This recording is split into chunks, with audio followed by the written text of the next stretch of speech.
భారత్ పాక్ల మధ్య అణుయుద్ధం సంభవిస్తే విత్తిన్ అణుయుద్ధం జరిగిన కొన్ని రోజులు గంటల వ్యవధిలో లేకపోతే ఆ స్పాట్లో 50 కోట్ల మంది చనిపోతారు.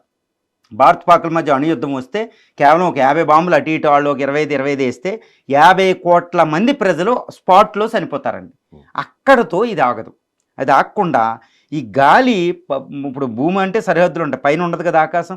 ఈ గాలి ద్వారా ఈ రేడియేషను, ఈ యాష్ అని ఉంటుంది అన్నమాట, బూడిద అనమాట. ఎంతో బూడిద, కొన్ని మిలియన్ టన్నుల బూడిద ప్రొడ్యూస్ అయిపోతుంది అనమాట. రేడియేషన్ వచ్చేస్తుంది. డౌట్, ఒక atom bomb or hydrogen bomb Pakistan నుంచి వచ్చి భారత భూభాగం మీద వేసిన తర్వాత అది ఎంత రేడియస్ లో దాని అది పవర్ ఉంటుందండి. ఒక కిలోటన్, మెగాటన్, కిలోటన్ అంటారు. ఒక టన్ను 1 కిలోమీటర్ అనుకుంటే ఇప్పుడు 50 megaton bomb, Tsar bomb Russia దగ్గర ఉంటుంది. మన దగ్గర 4-5 మెగాటన్ను, 10 మెగాటన్, 20 మెగాటన్ దాకా ఉంటుంది. ఒక 10 మెగాటన్ బాంబు వేస్తే, అణుబాంబు వేస్తే 10 కిలోమీటర్ల రేడియస్లో వెంటనే బూడిదైపోద్ది అనమాట. అక్కడతో రాకుండా ఈఎంపీ అని ఎలక్ట్రోమాగ్నెటిక్ రేడియేషన్ ఒకటి వస్తుంది, భూకంపాలు వస్తాయి, వరదలు వస్తాయి, తర్వాత అక్కడ ఉన్న నీరంతా ఆవిరైపోయి వెంటనే ఇది వస్తుంది. ఎన్నో పరిణామాలు ఉంటాయి. ఆ సౌండ్